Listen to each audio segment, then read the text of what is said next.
Primeiro, cara, eu queria falar de um episódio que eu sofri na pele, né, cara? Quando você é expulso de um shopping, aquilo ali me fez pensar 2 vezes em desistir da minha carreira de jogador de futebol. É o que eu falei, cara, isso não é de 1 mês e meio do Léo no Vasco. Isso é o que o Léo construiu durante a carreira. É porque hoje talvez seja visto como líder que eu não paro para escutar, continuo a mesma pessoa, continuo ouvindo, escutando. Eu não tô conseguindo dormir, cara, eu não tô conseguindo dormir porque eu e meus irmãos só tá em um cômodo e chove muito. É rato passando, não tem que ser bom lateral. Tem que ser um bom atleta, um bom jogador de futebol. Onde colocar tem que jogar. Foi essas palavras que ele falou. Então eu agradeço muito ao Diniz por tudo que ele acrescentou.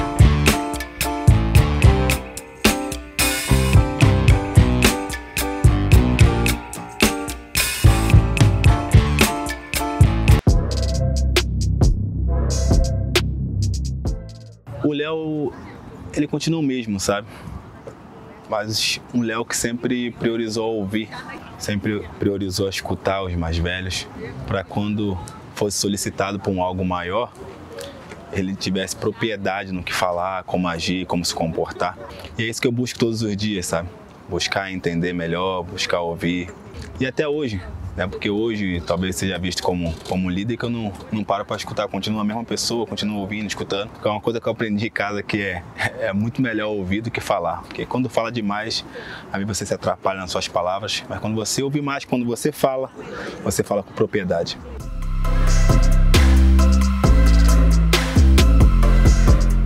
Me fizeram uma pergunta na coletiva se eu estava surpreso com o momento que eu estava vivendo aqui, e eu respondi que não. Porque eu não acredito naquilo que você só constrói agora para pegar logo. Eu acredito muito naquilo que você planta e colhe depois. Então eu fui plantando lá atrás para colher agora. Então o momento que eu tenho vivido agora no Vasco é o momento que eu venho plantando muito lá de trás. Então isso não me surpreende. Vou ser sincero que algumas informações vai chegar, mesmo que você não queira, quando vem um amigo, vem alguém falando. Mas aqui as pessoas do Vasco sabem, meus amigos sabem, que eu fico muito distante de rede social. Tem gente que me pergunta algumas situações que eu não sei responder. E realmente eu não sei responder. Porque eu não me baseio muito naquilo, cara, que a rede social vai falar. E o torcedor vascaíno, eu até vou enaltecer eles porque é de grande inteligência quando você para ver o resultado dentro de campo e não o que a rede social fala. Que a rede social, na minha opinião, na minha visão, 90%, 95% para mim, na minha opinião, tá? Não acrescenta tanto, sabe? No quesito campo e o que falam fora. Para mim é muito mais prazeroso ver o torcedor num shopping, em um restaurante, em qualquer lugar e vir me abraçar e agradecer pelo trabalho que eu tenho feito aqui no Vasco. Eu prefiro olhar no olho e ver a sinceridade do torcedor comigo e a minha com o torcedor do que eu ficar vendo os comentários em redes sociais. Esse é o Léo. Tá? Eu estou sendo bem sincero, como eu sempre sou. Acho que vocês me conhecem um pouco, eu nunca vou falar uma coisa que não é de mim. Eu sempre estou falando aquilo que eu vivo, e isso é o que eu vivo, a vida real.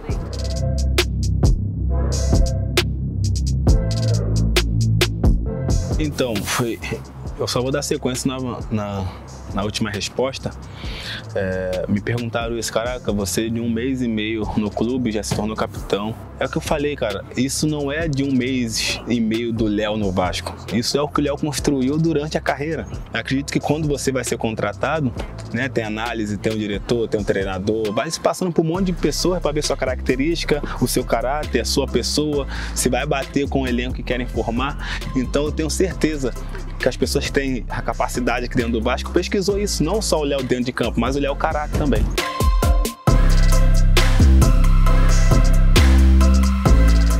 Olha, minha adaptação aqui no Vasco foi muito forte e foi muito rápida. Acho que é nítido isso, a identificação que eu tive com o clube. E primeiro, cara, eu queria falar de um episódio que eu sofri na pele, né, cara? Quando você é expulso de um shopping, aquilo ali me fez pensar 2 vezes em desistir da minha carreira de jogador de futebol. Eu fui mandado realmente fora de um shopping, o cara perguntando se eu ia pedir dinheiro naquele shopping porque eu era negro. Então assim, depois que você vê as camisas negras, você vê a história, né, de pobres, os operários e a história toda do Vasco, você fala, caraca, esse clube eu me identifiquei muito rápido, porque bate muito com a minha história de vida. Então o Vasco, cara, depois que eu fui pesquisando mais a história, agora eu vi porque a torcida é tão apaixonada. E a música que fica na minha cabeça é quando fala: nunca vão entender esse amor. E realmente as pessoas de fora não entendem porque o torcedor tem tanto amor pelo Vasco. Eu tive o prazer, né, de ver a carta, eu tive o prazer de ir lá e conhecer a história um pouquinho mais de perto. Eu fiquei muito emocionado naquele momento. Eu até brinquei com alguns funcionários do clube: você já viu a carta original? Ele: não. Eu falei: eu já vi, com 3 meses de clube. E ali eles começaram a rir, me abraçaram. Isso é muito legal. Tudo que a gente vem construindo aqui, sabe? De amizade, carinho, de muito trabalho.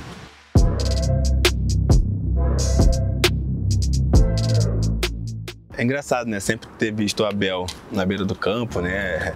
Cobrando, apoiando, né? E agora ver ele numa outra posição. Mas a minha ligação com o Abel, ela é muito profunda, porque o Abel, quando eu era bem novo, eu chegava com muito sono no treino, né? E o Abel via que eu tava muito cansado, eu falava com ele e tal. Ele falou: cara, tô sentindo você muito cansado. Eu falei: Abel, eu não tô conseguindo dormir, cara. Eu não tô conseguindo dormir porque eu e meus irmãos só tá em um cômodo e chove muito. É rato passando e tal. Eu me abri pra ele, uma coisa que eu tinha muita vergonha de falar, né, para meus amigos, para alguma pessoa do lado. Então era uma infância muito sofrida, onde eu me esforçava, meu irmão me esforçava, minha família se esforçava para. E o Abel começou a tentar ajudar também. Depois vocês podem perguntar isso para ele, né? Eu falei: Abel, é difícil. Olha a minha situação, como que vai dormir? Chove, parece que molha mais dentro do que fora de casa, o rato passando, como tu vai dormir e tal. Por isso que a minha ligação com o Abel é muito profunda. Até quando eu tava viajando nas férias, foi até ele que me ligou para vir pro Vasco. Então ele, o Paulo, o Barbieri, que são pessoas que a gente tá no meio do futebol, a gente sabe que tem uma linha e um caráter muito profundo, assim, uns caras de bastante palavra. Cara, eu falei só pro Abel assim: professor, só me dá um dia. Falei só pro Abel: só me dá um dia, eu vou comunicar com a minha família, eu vou falar. No outro dia, passou um dia, no outro dia ele me ligou, eu falei: professor, eu quero ir, eu vou. Não adianta, pra minha visão, só ter o clube como uma marca muito forte se não tem pessoas também que sabem conduzir isso. Então, o clube é muito forte e tem pessoas de fora que sabem conduzir isso muito bem, e o Abel é um deles. A coisa que eu aprendi na minha vida é ter gratidão, cara. Gratidão. E algumas entrevistas eu já falei do Diniz, o carinho que eu tenho por ele. Foi engraçado que quando estava treinando lá no São Paulo, ele chegou depois de um treino, a gente ficou assim umas meia hora, 40 minutos. E ele falou pra mim assim: Léo, você vai se tornar o zagueiro que não tem, cara. Que é difícil achar. Você vai jogar de zagueiro, lateral, volante. Eu virei pra ele assim, na minha cabeça eu achei: pô, esse cara tá doido, cara. Esse cara tá doido. E pô, tua característica, cara, tu é forte, é rápido, tem bom passe. Aí eu comecei a pensar, falei: não, pessoa, que isso? Eu vim aqui pra crescer como lateral, eu sei da dificuldade, mas eu quero que você me ajude no lateral. Ele falou: Léo, confia em mim, acredita em mim, olha o que eu tô te falando. Cara, que eu meio desconfiado assim, eu falei: tá bom, professor. Pensei assim: então eu quero que o senhor me ajude a se tornar o que você tá falando que eu posso me tornar. Ele: é isso que eu queria ouvir. Aí me deu um abraço. E até hoje, cara, eu falo com ele, abraço ele e agradeço ele. A importância que ele teve na minha vida, na minha carreira, porque ele falou: Léo, você não tem que ser um bom zagueiro. Eu nunca vou me esquecer dessas palavras. E quando eu encontrei ele uma vez, quando eu tava no São Paulo, acho que ele já estava no Fluminense, se eu não me engano, eu falei: não tem que ser bom lateral, tem que ser um bom atleta, um bom jogador de futebol, onde colocar tem que jogar. Foi essas palavras que ele falou. Então eu agradeço muito ao Diniz por tudo que ele acrescentou na minha carreira. E aproveitando, espero que essa matéria chegue nele com bastante gratidão e mandar um abraço para ele também. É um cara que também que eu tinha uma identificação muito grande. A característica deles, não vou falar que são iguais, mas o Barbieri também é um treinador que gosta de sair jogando, marcação, pressão. É muito jovem e é um treinador, na minha visão, que lá pro futuro pode ser cotado até por algo maiores, como a seleção brasileira, por tudo que ele vem mostrando aqui, tudo que eu tenho visto de perto, a capacidade dele de fazer um time jogar futebol. Hoje eu vejo gente falando, amigos, pessoas que acompanhavam mais aqui o futebol carioca, falando: pô, cara, o Vasco hoje vai jogar, cara, cada vez mais tá dando. Tu vê que tem um treinador, cara, que gosta de jogar futebol, um cara que é inteligente. Falei: caraca, é mesmo? E os caras começam, eu vou pesquisando. É porque tinha uma característica diferente, hoje ele tem uma característica que tá trazendo pro futebol de hoje. Eu vou, caraca, então será que eu tenho falado com esse cara? Porque acho que é a mesma visão que eu tenho tem, assim, um cara muito inteligente, assim, um cara que faz o time jogar futebol. Então, assim, é um cara que, na minha visão, vai galgar ainda coisas muito maiores na carreira, até por ele ser muito jovem. É muito difícil, né? Porque a gente pensava em seguir na Copa do Brasil. Tinha uma expectativa também até da sequência que a gente estava tendo de ganhamos acho que 2 clássicos no Carioca e estava vindo jogando bem e tal. É dolorido, cara, mas eu aprendi uma coisa, que o futebol não dá pra ficar lamentando muito. Quando você ganha, não dá pra comemorar demais. E quando você perde, não dá para lamentar também demais. Porque o futebol, ele é muito dinâmico. Você joga no domingo, tem jogo na quarta, joga na quarta, já tem domingo ou sábado de novo. E se você lamenta, cara, você colocar a cabeça num buraco é pior. Pra sequência, né, que eu falo. Vai virar uma paz. Estão pensando agora no Campeonato Brasileiro, em focar cada vez mais nesse campeonato, que é muito importante, não só para os atletas, mas no geral para o Vasco, né, para se consolidar cada vez mais, para o lugar que o Vasco merece estar.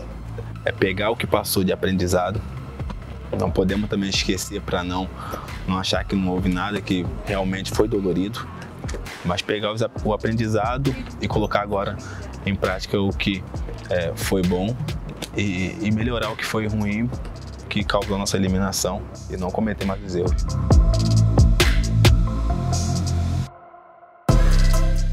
Vou dar exemplo o Andrei. O Andrei, ele foi vendido agora pro Chelsea. Se eu não me engano, acho que ele não jogou uma Série A. Mas olha a capacidade desse menino de jogar futebol. Cara, olha esse menino, eu acho que ele com 18, não sei se ele tem 18, 19 anos. É muito maduro, cara. Tu olha pro Andrei jogando futebol, que isso? Parece que ele jogou 10 Brasileirão, 5 Libertadores. Que garoto tranquilo pra jogar futebol, sabe? A posição dele, o cara consegue marcar, consegue chegar na área, consegue fazer gol, consegue saber o momento de taticamente nos ajudar, consegue saber o momento de ir pra frente. Eu olho para esse menino, eu tô dando exemplo dele porque realmente eu vejo isso nele. Então só peguei ele como exemplo para responder a sua pergunta.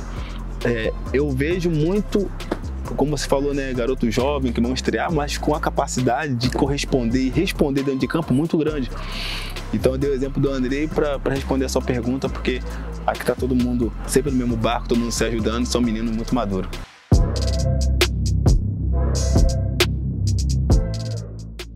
Então, você falou que o último brasileiro do Vasco foi em 2020, mas não podemos esquecer também que o Vasco é 4 vezes campeão brasileiro.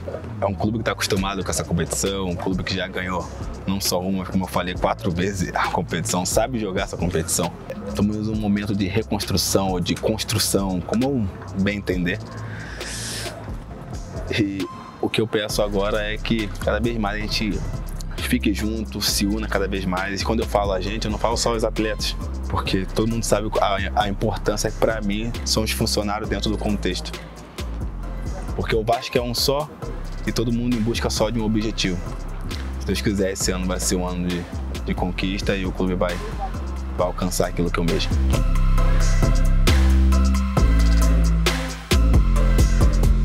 Na tabela, na parte de cima, é o que a gente quer. Na parte de cima. Brigando com outros times que são também competitivos, que vão brigar lá em cima também, um por título ou pela Libertadores. O que a gente almeja é que o Vasco esteja sempre entre esses clubes que sempre vão brigar na parte de cima. Agora, o que vai vir depois disso aí é uma outra situação, mas o nosso querer é que brigar entre os grandes.